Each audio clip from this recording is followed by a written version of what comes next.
So, when I first made the canvas for this, I didn't actually know what I would be painting on it. I got the image in my head, though, of a memory I had. You see, a long time ago, a couple years back, I went to a fireworks show by the lake nearby. And, I heard from family and stuff that there's going to be a fireworks show and that a lot of people are going. This was back, when people went to public events. And so I figured, well, it'll be a good experience. I'll go. And I brought my camera with me. And, the thing was that, I didn't go with friends because I didn't really have anyone to invite. So I went by myself. And it only occurred to me when I got there how much of a mistake that was, because when I was there, I observed that maybe half of the experience of going there was actually the person next to you and who you're talking to, and the things around physically traveling out there to go watch the fireworks over the lake. And I didn't have that. I just had the fireworks and a crowd of people that I had no association with.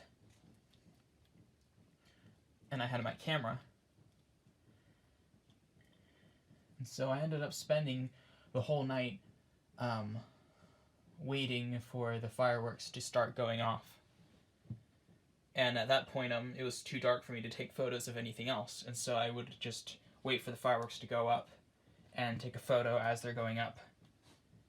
And then as soon as that batch of fireworks was done, I would put the camera away and look at the battery level and see where it went, and prepare myself to take the next batch of photos for when the next group of fireworks comes in. And it wasn't like that was my first time taking photo of fireworks. Like back in China, they had fireworks like crazy. And there was some times where I took photos and video of that as well. The thing is that was, nice and stuff, because I was with my family and we were all, like, making commentary on, like, the amount of noise and on how close the fireworks were to our building, because in China, like, fireworks for a while back then was kind of the Wild West. Nowadays, even China's toned down on that stuff, though. And, but in this lake, surrounded by a crowd of strangers, I just felt like I don't think I've ever been any lonelier than I was that night. And the thing was that I realized, and the thing is that none of the photos I took were any good anyways, because it was not a very good camera. And by the time, like, the camera would focus on something, that thing it was focusing on was already gone. And so none of the photos, I don't have any of the photos around it anyways. And the thought struck me that night that I could spend my whole life hiding behind a camera and never experience a minute of it.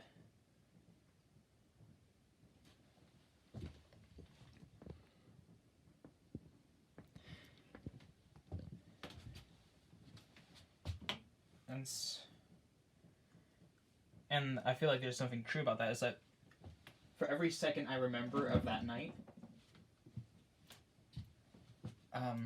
the only times I remember was when I wasn't looking at the camera. Because it's like there's something where it's like when I'm taking a photo or film of something, it's the second I film it, the second I take a photo of it, I forget about it. More accurately, it isn't that I forget about it, it's that I was never there to begin with.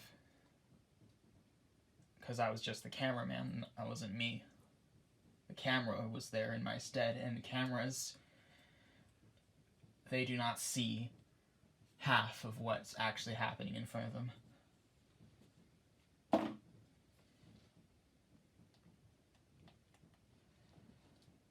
And so since then I have very mixed feelings about photography and filming in general, even here now.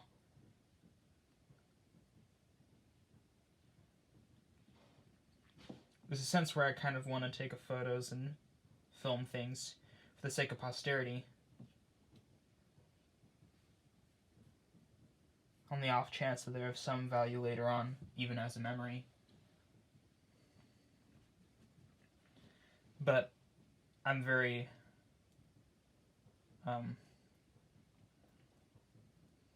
I guess kind of guarded about the fact that every minute that I spend on camera is 3 minutes of real life that I lost.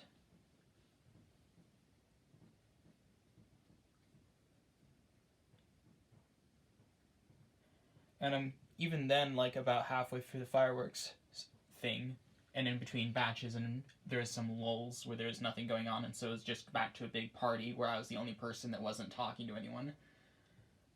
And I was just kind of pinballing between the various snack places they had nearby set up. I found that there's only one person in the whole group that I could relate to. What happened was I went to the to this place. I'm trying to remember what it was.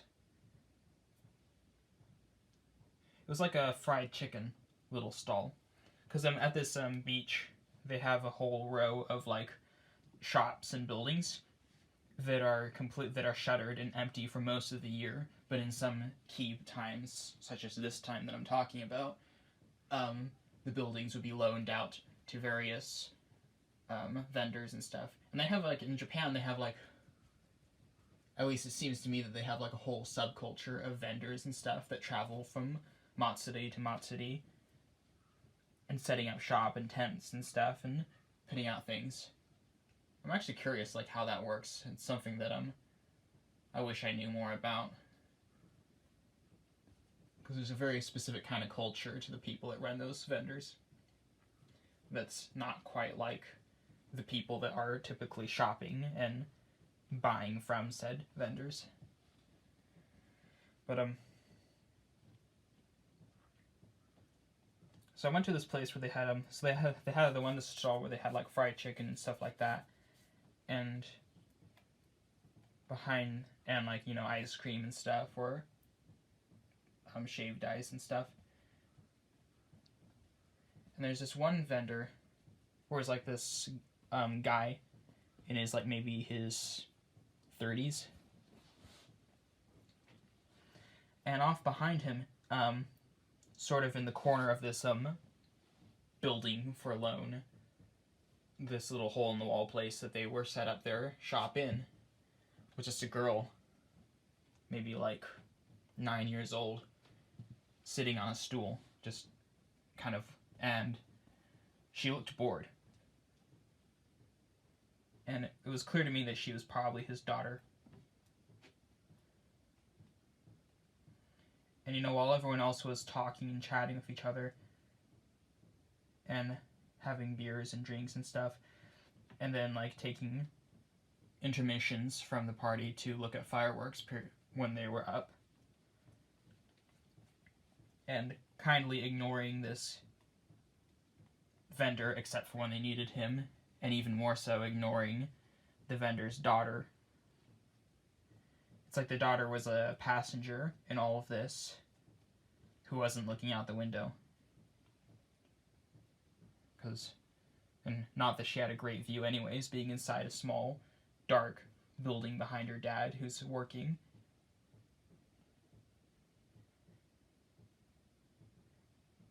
And honestly, like, it's probably the most I've related to another person that I don't know in a very, very long time.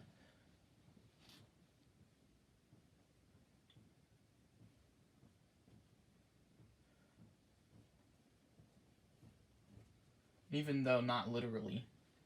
In a spiritual sort of sense, I think this is what this painting is about. The thing is, I don't know what the significance of that is.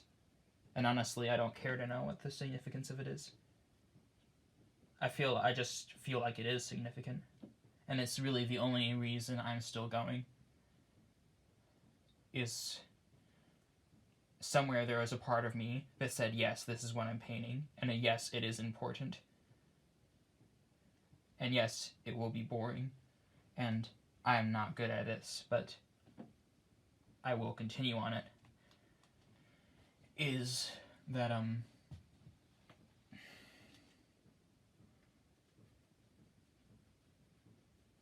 don't know. There's something about that image that I want to explore and bring to life and, like, complete in a way. And I feel like if I overthought about it thematically and thought about how it connects back to my own childhood and how it connects to the world at large and stuff and how it connects to the whole thing going on here, I feel like if I explore that to fruition inside my own head, it's like it robs me of finding what the actual truth is in the process of painting it. And it robs whoever's looking at it after the fact of discovering anything new themselves.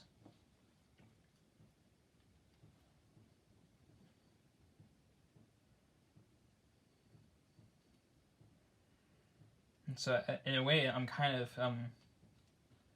encouraged by the fact that I don't actually know what this is all about yet. Because I think if I did, the second I did figure out what this is all about, I would be satisfied and not feel the need to finish it.